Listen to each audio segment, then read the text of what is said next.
Bonjour Marc Fauvel. Énorme surprise cette nuit aux États-Unis. Le président Biden se prononce désormais pour une levée des brevets sur les vaccins, ce qui permettrait peut-être leur production à une plus grande échelle, notamment dans les pays en développement. Le patron de l'OMS, l'Organisation mondiale de la santé, salue une décision historique. Est-ce que c'est votre cas également? Oui, c'est une excellente nouvelle. C'est le signe aussi que la mobilisation mondiale, qui vient de mobilisation sociale, citoyenne, politique, pour exiger ces brevets libres et en fait le fait tout simplement que la santé échappe à la marchandisation du monde. Et Joe Biden, qui décidément n'en a pas fini de nous étonner, avec un certain nombre de mesures qu'il annonce et de prises de position qu'il prend. Et là, c'est en effet historique parce que c'est un tournant qui peut modifier la décision de l'OMC. Il faut savoir qu'il y a déjà eu ce débat au sein de l'OMC. L'Inde et l'Afrique du Sud avaient proposé qu'il y ait ces brevets libres. Une centaine de pays également les ont rejoints. Pas la France, pas une grande partie de l'Europe. Est-ce que la France doit... Et je ne décolère pas. La France n'a pas soutenu cette position à l'international, alors que le président de la République, dans un certain nombre de ses interventions, nous a dit que la santé devait être un bien commun. Bon, si la santé est un bien commun, le brevet qui permet à tout le monde de produire des vaccins et de sortir de logique financière, le vaccin Pfizer aujourd'hui, vous le savez, vend très cher. Il n'y a que des pays très riches d'ailleurs qui peuvent se fournir et n'arrête pas d'augmenter ses marges. Après, la France justifie son vote en disant qu'elle envoie elle-même des vaccins aux pays les plus pauvres, grâce à l'initiative COVAX. Regardez l'Inde, regardez la situation en Inde. C'est un carnage, c'est épouvantable. Et pourtant, l'Inde est l'un des premiers producteurs de vaccins au monde. Et s'ils avaient la licence, ils pourraient le faire. Ils pourraient le faire eux-mêmes, pas simplement attendre. Les laboratoires estiment que la décision... La proposition que vous dites, c'est la France peut donner. Mais vous voyez cette logique, moi je ne suis pas d'accord, je suis pour que chaque pays puisse lui-même produire ses propres vaccins. Les laboratoires disent, ok, vous voulez lever les brevets, sauf que le problème, c'est les technologies. Ces pays ne disposent pas des technologies nécessaires pour produire ces vaccins. Écoutez, donc ça va mettre énormément de temps. Certes, mais il y a des pays qui ont les technologies et qui, aujourd'hui, ne peuvent pas produire le vaccin correctement. La France en particulier, mais plein d'autres pays. Bon, ça c'est la première chose. La deuxième, c'est qu'il faut aider à avancer pour que tous les pays puissent avoir ces technologies. Mais le préalable, c'est la licence libre sur ces vaccins. Voilà. Et donc vous souhaitez que la France revoie sa position, la France et l'Europe, parce que la France toute seule, ça ne changera rien. Et l'Union européenne. Pour l'instant, ce sont les valets du système financier. Il faut dire les choses franchement. Ce sont les valets du système financier. Est-ce qu'enfin ils prennent une position courageuse, logique, si l'on veut combattre le virus sérieusement? Parce que la pandémie est mondiale, l'urgence est là sous nos yeux, et nous savons en France quel est le coût humain en nombre de morts, mais le coût aussi social, le coût psychologique de toutes les mesures qui sont prises parce que nous ne sommes pas capables de vacciner correctement tout le monde aujourd'hui. Joe Biden, dont une partie de la gauche en France, et une partie de la gauche radicale, une partie des Insoumis disait pique-pendre pendant toute la campagne présidentielle, finalement c'est le nouveau patron de la gauche mondiale. Oh, non, c'est pas le patron de la gauche mondiale. C'était pas votre choix. Non, c'était pas notre choix. C'était Bernie Sanders. Oui, et je continue de penser que Bernie Sanders, et pas seulement, aussi d'autres, Alexandra Ocasio-Cortez et bien d'autres, qui ont poussé aussi dans le rapport de force à l'intérieur de la gauche. Joe Biden, il a aussi gagné parce qu'il y avait une énergie, une originalité, une possibilité, une radicalité. Vous pensez que c'est Bernie Sanders qui lui a soufflé cette décision cette nuit? Non, c'est pas ça que je suis en train de vous dire. Je suis en train de vous dire que ce qui se passe aux États-Unis, bien sûr, il y a la parole de Joe Biden, mais la gauche américaine est aussi marquée par la présence forte de cette génération d'une gauche radicale qui, je pense, joue. Après, moi, je suis très heureuse de voir Joe Biden relancer l'Amérique sur des bases qui rompent avec ce qu'on a vu ces dernières décennies. Bien sûr que c'est une bonne nouvelle. Clémentine Autain, un policier de 36 ans a été tué hier alors qu'il intervenait sur un trafic de drogue. Le tireur est toujours en fuite ce matin. Le ministre de l'Intérieur, Gérald Darmanin, s'est rendu sur place cette nuit. La lutte contre les trafics de stupéfiants partout sur le territoire national s'apparente à une guerre. Cette guerre, nous la menons grâce à des soldats. Et ces soldats sont les policiers et les gendarmes de France.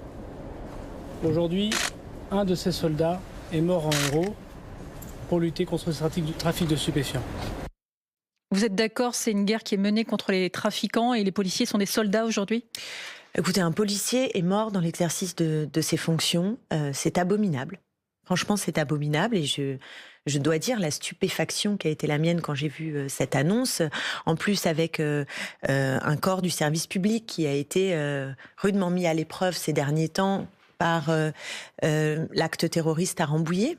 Avec cette femme dans un commissariat qui a été assassinée. Donc les temps sont difficiles et donc je voudrais d'abord exprimer toute ma solidarité, mes pensées émues pour la famille et les proches de ce policier et aussi pour tous ses collègues qui forcément sont durement affectés et touchés. Maintenant, il faut qu'on analyse sur qu'est-ce qui pourrait permettre de mieux lutter contre le trafic de drogue, de protéger les policiers et de protéger les citoyennes et les citoyens. Et ce débat-là, je trouve qu'il n'est pas véritablement ouvert aujourd'hui en France. C'est-à-dire je n'aime pas d'ailleurs le vocabulaire utilisé par Monsieur Darmanin de guerre de soldats. Ce sont des policiers républicains. C'est quand même important. Il ne faut pas mener la guerre contre les trafics de drogue ? Bien sûr qu'il faut gagner. Non, c'est juste le registre guerrier. On a été en guerre tout. contre le virus. Voilà, on est en guerre contre le virus. Je dis juste ça fait que beaucoup de guerres à mener. Le registre guerrier très viril, peut impressionner, etc. Je ne suis pas sûre qu'il soit le plus efficace. Donc, est-ce qu'on peut réfléchir à ce qui peut être efficace en termes de santé publique, en l'occurrence, et de protection des citoyennes et des citoyens qui, en termes de deal, moi je suis élue de Sevran, de Villepinte et Tremblay, donc la question du deal, je la vois malheureusement de près, et je sais la difficulté des policiers à arriver à bout de cette affaire, la place du trafic dans la vie quotidienne des habitants. Et il faut qu'on arrive à sortir de là en étudiant toutes les solutions. 1300 opérations de démantèlement de trafic depuis le début de l'année. Il faut continuer, il faut intensifier ces opérations. Moi, quand je vous dis qu'il faut ouvrir le débat, c'est qu'il faut réfléchir à quelles sont les méthodes les plus efficaces. Moi, j'étais dans cet état d'esprit-là. Je vois que grandit l'enjeu de la dépénalisation du cannabis comme proposition pour justement casser les trafics.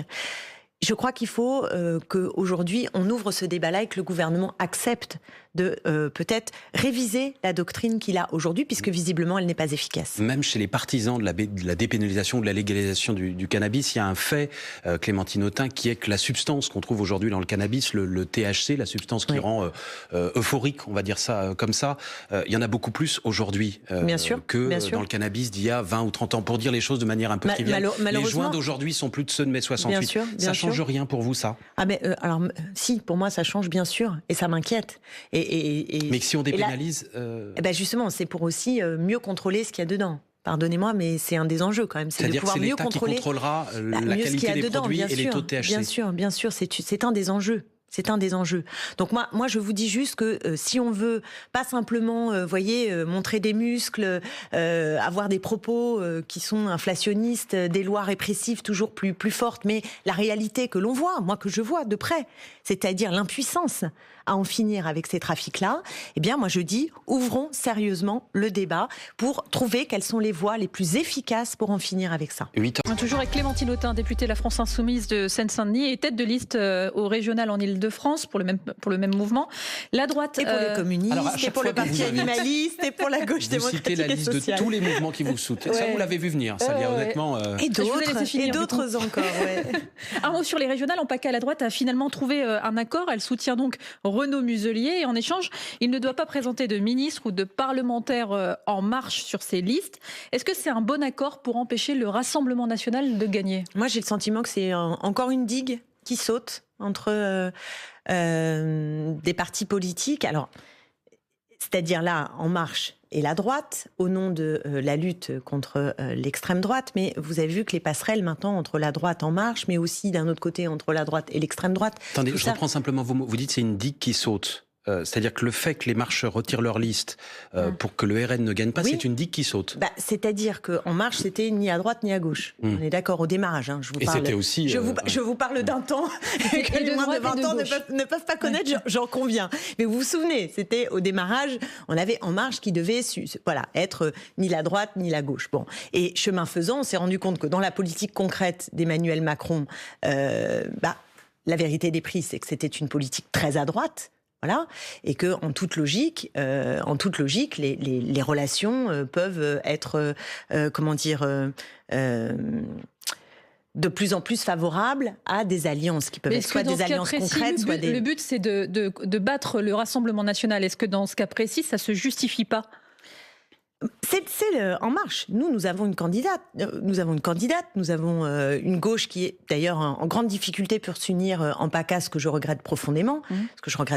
Parce que s'il y a bien un endroit, comme dans le Nord, où il aurait fallu trouver une solution, arriver à s'entendre, à se rassembler. Il y a plusieurs régions désormais où le RN n'est pas très loin des listes, souvent des présidents ou des présidentes sortantes. Est-ce que partout où il y a un risque qu'une région bascule du côté du Rassemblement national, est-ce que partout les listes de gauche doivent se retirer au soir du premier tour, si elles ne sont pas dans les deux? Regardez ce qui s'est passé dans le Nord, c'est-à-dire que la gauche a été dans les Hauts-de-France, au dernier régional, la gauche s'est fait harakiri au soir du premier tour en retirant tout. Donc c'est un vrai problème. Pas d'élus depuis. Ce sera plus la règle désormais. Non mais écoutez, ça commence à être un vrai problème. C'est-à-dire que si maintenant il faut soutenir Xavier Bertrand pour empêcher l'extrême droite d'arriver, c'est sans fin. On peut se retirer sans soutenir. C'est absolument sans fin cette histoire-là. Donc là, ce que je suis en train de vous dire, c'est que plus face au Rassemblement national, s'il y a un risque, c'est fini le barrage.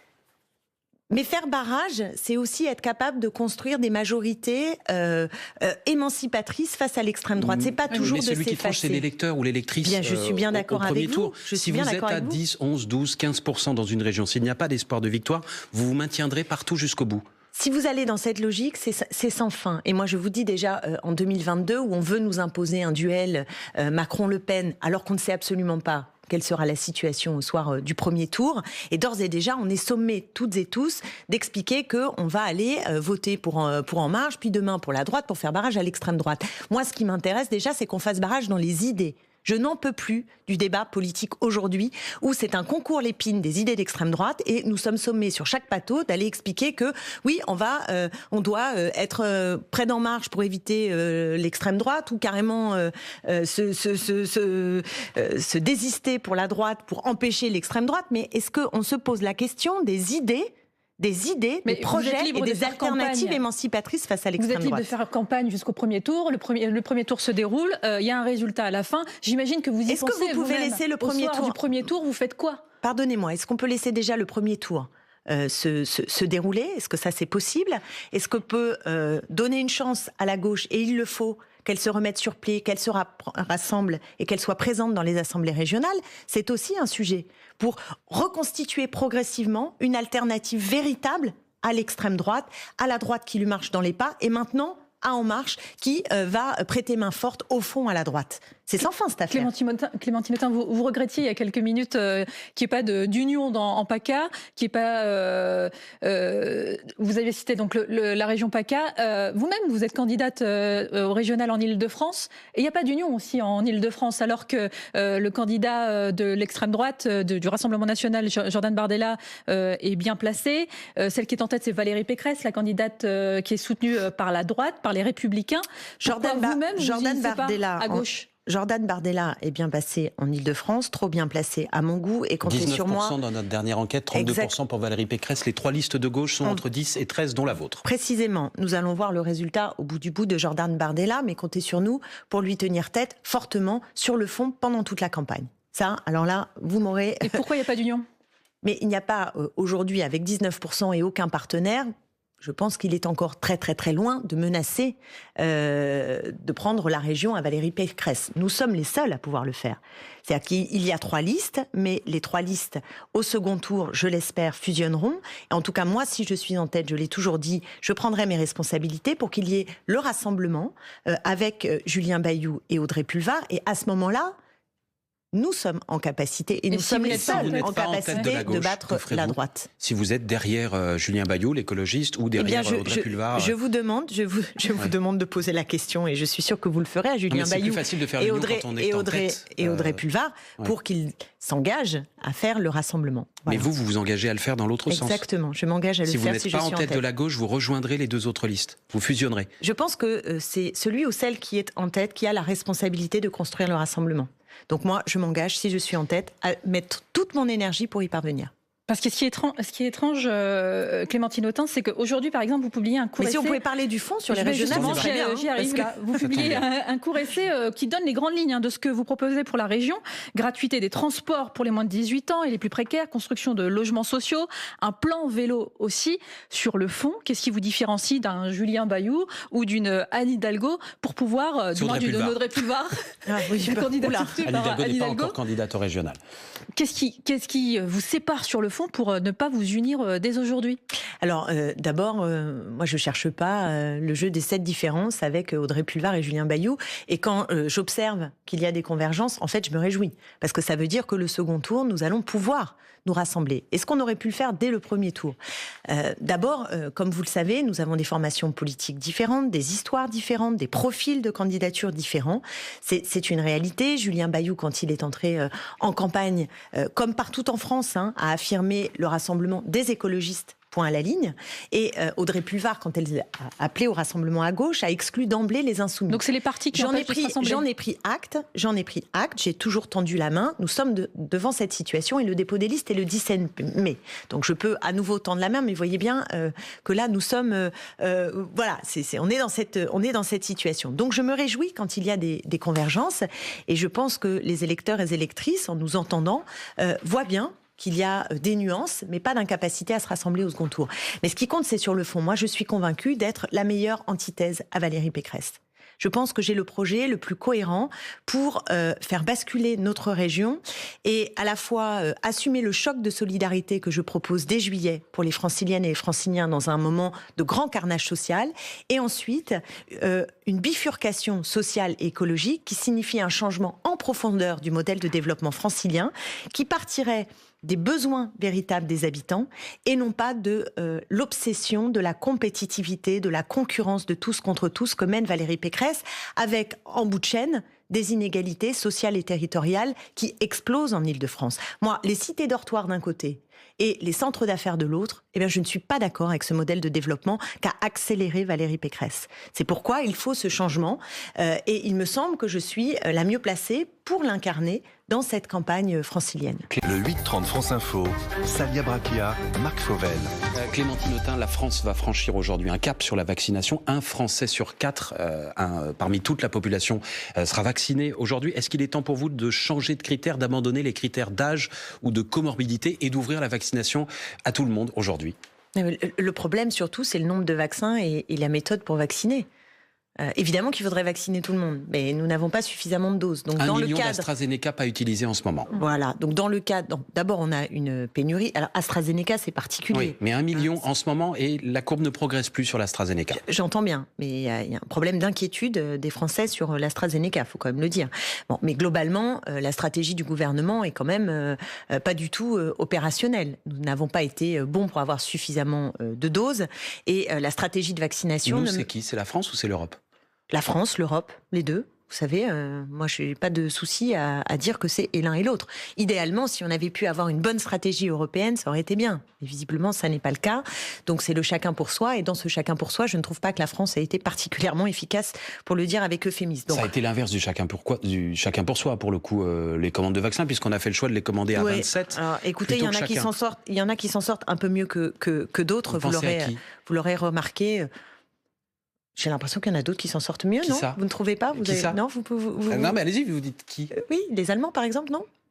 Ben, ils ont exactement le même dose en proportion. Et de vous leur n'avez pas l'impression que globalement, nous. ils s'en sortent mieux dans la crise? Alors, vous parlez des vaccins, pardon Clémentine. Alors, revenons sur les... Les Allemands s'en sortent mieux que nous aujourd'hui en vaccination. Mais là, ce qui m'intéresse, et votre question, c'est la France. D'accord? Oui, mais vous me répondez sur l'Allemagne. Enfin, non, je vous dis que... en quoi les Allemands s'en sortent mieux aujourd'hui? Je peux vous... Il me reste quelques minutes, je voudrais vraiment vous parler absolument de la France et de la façon dont... on revient en France. Excusez-moi, mais et de la façon dont le gouvernement s'y est mal pris quand même. Parce que c'est quand même ça le sujet le plus important. Je le vois du point de vue de la Seine-Saint-Denis, évidemment. Puisque avec le système Doctolib, on a une fracture numérique qui fait qu'un certain nombre de gens qui arrivent à se débrouiller, parce que c'est quand même un peu de la débrouille, de savoir celui qui va attraper le rendez-vous pour aller au vaccinodrome, etc., pendant que d'autres sont laissés laissés sur le bord du chemin. Donc ça, je pense que ça n'est pas... Le président du département de Seine-Saint-Denis, justement, était notre invité. Il nous a dit qu'il avait rectifié ce problème Doctolib en allant voir justement les maires, aller voir les habitants. Bien sûr, parce que les maires et les collectivités se donnent beaucoup de mal. Mais je suis désolée, la responsabilité de l'État est engagée au démarrage d'avoir fait ce choix, y compris de grands vaccinodromes plutôt que d'espaces de proximité qui permettent de créer du lien, d'aller chercher les gens et non pas de passer par une plateforme qui n'est pas dans un rapport humain et qui évidemment implique une fracture numérique. Donc c'est un choix qui à mon avis est contestable. Mais surtout le problème c'est le nombre, parce que quand vous êtes face à une pénurie, vous êtes obligé de choisir des catégories alors que et avec des promesses qui ne sont pas tenues. Vous avez vu sur les enseignants, Monsieur Blanquer expliquait il n'y a pas si longtemps, le 28 février, qu'en mars, les enseignants seraient vaccinés. Puis finalement, le président de la République nous a dit non, ce sera mi-avril. Bon, mi-avril, mon mari est enseignant, il n'est toujours pas vacciné. Ça a commencé. Et il est enseignant en Seine-Saint-Denis, il n'est pas vacciné. Bon. Et maintenant, on nous dit que la première dose pour les enseignants sera faite avant l'été. C'est le cas pour les plus de 55 ans. Ouais. Les enseignants de plus de 55 ans. Mais en Seine-Saint-Denis, je vous assure que les enseignants de plus de 55 ans ne sont absolument pas, parce que c'est souvent là qu'on commence dans la carrière. Majoritaires. Ouais. Absolument pas majoritaires. Donc, il y a un problème de nombre, donc de doses qui ne sont pas suffisantes. Et on en revient au sujet du début, c'est-à-dire les brevets, la possibilité de les faire nous-mêmes, etc. C'est ça la faute initiale. Et ensuite, dans l'organisation, des inégalités qui sont générées. Hier, j'étais avec le maire de Nanterre. Il me racontait, il était foudrage, il me racontait qu'il n'y croyait pas lui-même, puisque Neuilly, juste à côté de chez lui, avait plus de vaccins qu'il n'en avait à Nanterre. De nombre de doses. Vous savez pourquoi? Dites-moi. En tout cas, le maire de Nanterre sont distribués en fonction des comorbidités et des publics qui sont ciblés, et que les personnes âgées étant... Je ne connais pas parfaitement la démographie de Nanterre et Neuilly, mais il a décidé que Neuilly, c'était des vieux et que Nanterre... c'est vous qui le dites. Non, c'est vous qui le dites. Et l'une des explications qui fait que d'ailleurs la Seine-Saint-Denis a reçu moins de doses que les autres départements, c'est que la population y est la plus jeune de France. Et donc vous voyez bien qu'il y a un problème. Ce qui nous ramène à la première question, faut-il changer les critères? Faut-il changer les critères? Ce qui est bien... On a mis 6 minutes, c'était important, mais faut-il changer les critères de priorisation du vaccin pour les ouvrir à tous et pas seulement à l'âge et aux comorbidités? Ou en tout cas, dans certains départements. Quand vous dites les ouvrir à tous... Je ne suis pas sûre d'avoir bien compris votre question, parce que si vous dites on les ouvre à tous... Au plus de 18 ans, oui. Oui, j'entends bien. Mais il me semble quand même important que les plus âgés, les plus vulnérables soient les premiers vaccinés. Ça, c'est important. Mais ensuite, dans les deuxièmes critères, il faut aussi que les territoires les plus populaires, où il y a d'ailleurs les comorbidités, c'est une des raisons pour lesquelles en Seine-Saint-Denis, nous avons des taux plus importants. Mais il y a aussi des critères sociaux, les premiers corvées qui se déplacent davantage, qui ont des métiers... Il y a 17 professions prioritaires aujourd'hui dans la vaccination. Voilà. Dont certains que vous avez cités. Sauf qu'on n'arrive pas à les vacciner. C'est-à-dire que c'est pour ça que j'en reviens à ça. C'est-à-dire que moi, je veux bien qu'on fasse des priorités, mais quand on dit les enseignants sont prioritaires, mais qu'au fond, on n'est pas capable de les vacciner, moi, je veux bien qu'on ouvre plus avant, mais on n'est pas capable aujourd'hui de le faire. Donc c'est là la responsabilité majeure du gouvernement, c'est la faute initiale sur le nombre de doses et les modalités d'organisation qui, au départ, n'ont pas suffisamment pris en considération les inégalités sociales et territoriales, me semble-t-il, et la fracture numérique. Merci Clémentine Autain. Merci à vous. Et bonne journée à vous.